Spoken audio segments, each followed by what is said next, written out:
yang mengatakan hadis Rasulullah sallallahu alaihi wasallam, man tatahhara fi baitihi thumma ata masjid Quba'in fa shalla fihi rak'ataini kana lahu ka ajri umrah. Siapa yang berwudu dari rumahnya, bersuci dari rumahnya, kemudian dia mendatangi Masjid Quba dan sholat 2 rakaat, maka baginya pahala umroh. Bayangkan Bapak Ibu, belum lagi umroh, insya Allah nanti sholat 2 rakaat di Masjid Quba akan mendapatkan pahala umroh. Ini suatu kenikmatan yang luar biasa, karena hanya dengan sholat sunat 2 rakaat kita mendapatkan pahala umroh. Tapi syaratnya berwudu dari rumah. Berarti dari Medan. Hotel. Dikiaskan rumah itu adalah hotel. Jadi hotel kita. Makanya saya suruh wajib dalam keadaan berwudu. Kalau batal, nanti diperbaharui. Yang penting dia berwudu dari hotel, ya. Jadi jangan pada nanti ditahan-tahan. Kalau batal nanti perbaharui lagi, jangan ditahan-tahan, penyakit nanti. Kalau udah mau lepaskan aja. Tapi tengok kawan di samping.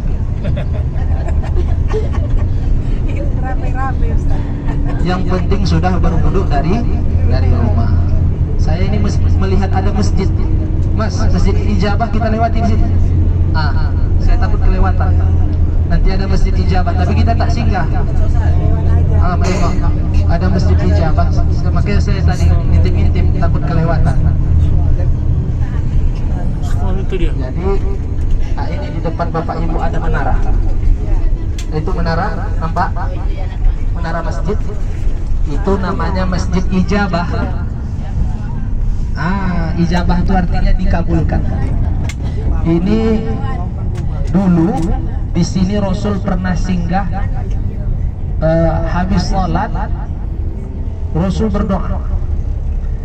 Lama kali Rasul mengangkatkan tangan, lama betul, sampai ditunggu sahabat di belakang. Tak selesai doa Rasul. Ini di depan kita, cuman ini jalannya ditutup. Itu nampak sebelah kanan, itu namanya Masjid Ijabah. Jadi saking lamanya ditunggu sahabat, begitu siap berdoa, ditanya sahabatnya, Rasulullah, kenapa lama kali berdoanya? Rupanya Rasul menunggu jawaban Allah. Jadi di dalam hadis riwayat Imam Al-Bukhari, da'autu thalathan, ku minta 3, kata Rasulullah. Tahukah engkau ada 3 permintaanku kepada Allah, ku tunggu jawabannya, 2 yang dijawab Allah, 1 tidak. Ada rupanya permintaan Rasul yang tidak diijabah Allah Subhanahu wa ta'ala.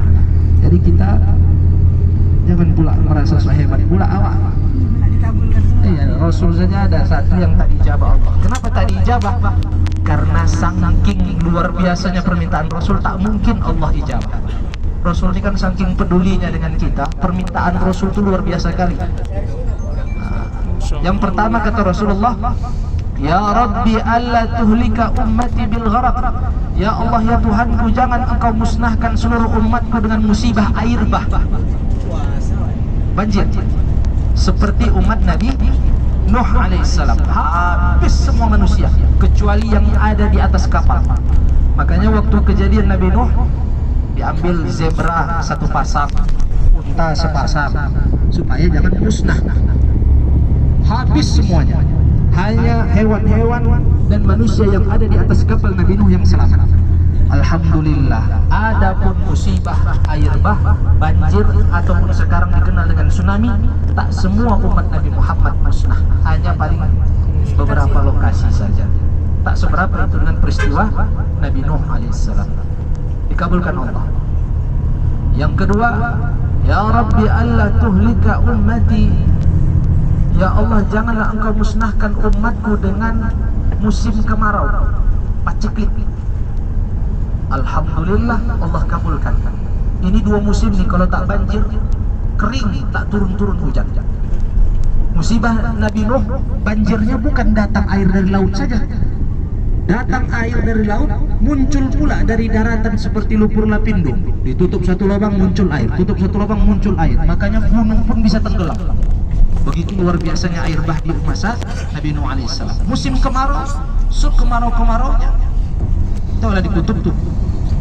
Kalau sudah musim salju, tak pernah nampak matahari berbulan-bulan.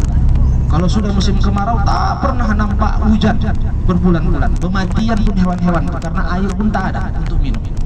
Nah, alhamdulillah dua permintaan Rasul ini tak pernah terjadi sama kita. Terjadi memusnahkan umat Nabi Muhammad seluruhnya. Kalaupun ada hanya sebahagian. Begitu luar biasanya Rasul peduli dengan kita. Dosa apa yang tak dilakukan oleh umat Nabi Muhammad sekarang? Dosa Nabi-Nabi terdahulu sudah semua. Apa dosa? Ya kan? Menyembah patung sudah. Ya kan?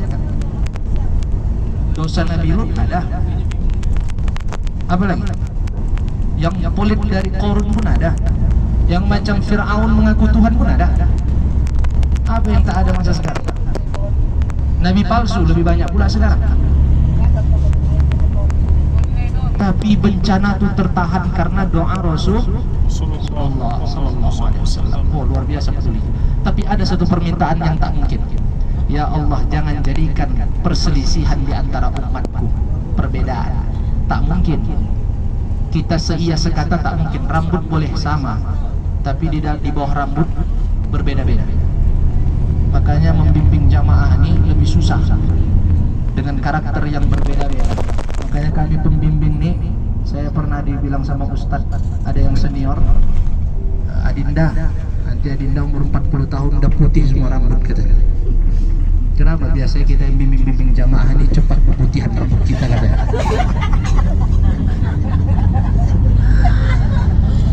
Begitulah. Enaknya 90, 10 yang tak enak itulah yang jadi pembicaraan.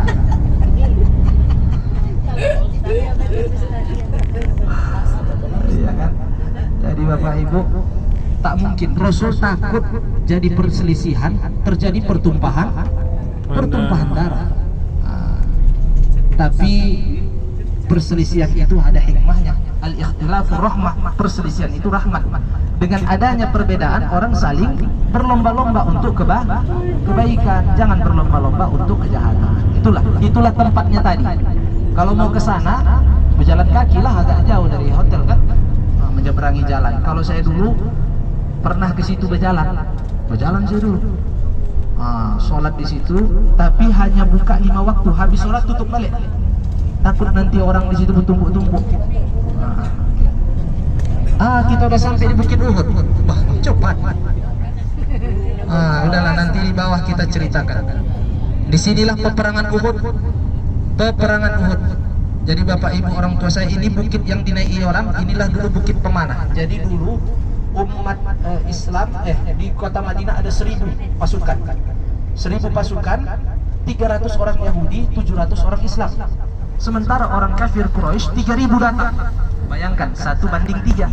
Tapi pertengahan jalan 300 orang ini mundur karena Rasul bilang, itu siapa yang 300? Kau tak pernah kulihat mukanya selama ini perang. Itu orang Yahudi Rasulullah. Kalau mau orang itu ikut perang, suruh masuk Islam. Ternyata tak mau, akhirnya pulang 300, tinggal 700 melawan 3000 yang mau datang. Berarti satu orang itu harus melawan 4 minimal. Ya kan? Ada yang 5. Karena 700 kali 4 2800, sementara pasukan yang dihadapi 3000. 50 orang sebagai pasukan pemanah. Pasukan khusus pemanah ditempatkan Rasulullah di atas bukit tadi yang dipanjat orang tadi.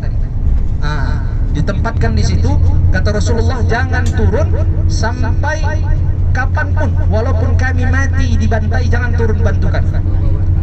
Itu pesan Rasulullah. Nah, begitu datang orang Quraisy sesuai dengan arahan Rasul, hujankan panah. Begitu dihujankan panah oleh pasukan pemanah ini, dipukul mundurlah 3000 ini ke belakang. Bayangkan hujan panah dari atas bukit, tentu ini akan menyulitkan mereka. Larilah mereka, putar ke belakang. Begitu lari, ditinggalkanlah barang-barang berharga. Itu biasanya kalau sudah ditinggalkan, kesepakatan ini barang punya yang menang. itu dah beralih hak, itu namanya ghanimah. Jadi begitu mereka tinggalkan barang-barang, lari mereka ketakutan. Akhirnya sahabat yang di bawah ini menyangka peperangan sudah selesai dengan mudah. Mereka kumpulkanlah harta-harta yang di bawah ini, yang ditinggalkan nih, mereka kumpulkan. Pasukan pemanah di atas, mereka sangka sudah selesai juga. Sebahagian besar pasukan pemanah turun pula ke bawah. Ayo kita turun bantu, kira-kira begitu. Dibantulah. Tinggallah beberapa orang pasukan pemanah yang di atas. Rupanya dilihat dari kejauhan oleh orang Quraisy, pasukan pemanah ini sudah banyak yang turun, putar balik dari belakang. Begitu putar balik, dipanjat mereka lah bukit pemanah dari belakang. Mereka bunuhlah pasukan pemanah yang tinggal sedikit tadi yang bertahan. Kemudian setelah mereka bunuh, mereka pula yang menghujankan panah kepada sahabat yang sedang sibuk mengumpulkan harta yang ditinggalkan tadi, yang ditinggalkan orang Quraisy tadi. Dihujankan panah, disitulah Rasulullah Sallallahu Alaihi Wasallam hampir terbunuh. Jadi pasukan pemanah tadi yang lupa, dia dipikirnya peperangan ini selesai, mereka lupa. Akhirnya mereka pula lah yang menghadang anak panah yang mengarah kepada Rasulullah. Satu-satu memajukan badannya menghadang anak panah hingga mati syahidlah karena melindungi Rasulullah Sallallahu Alaihi Wasallam. Dan lebih kurang 70 para syuhada yang mati syahid dikebumikan di sini.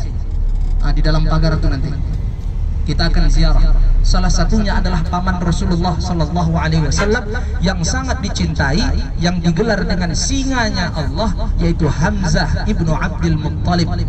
Nanti kalau di akhirat Hamzah ibnu Abdul Muttalib menjadi pimpinan kelompok orang-orang yang mati syahid, termasuklah yang di Palestina. Nanti Hamzah bin Abdul Muttalib lah barisan terdepan yang menjadi pemimpin dari para syuhada.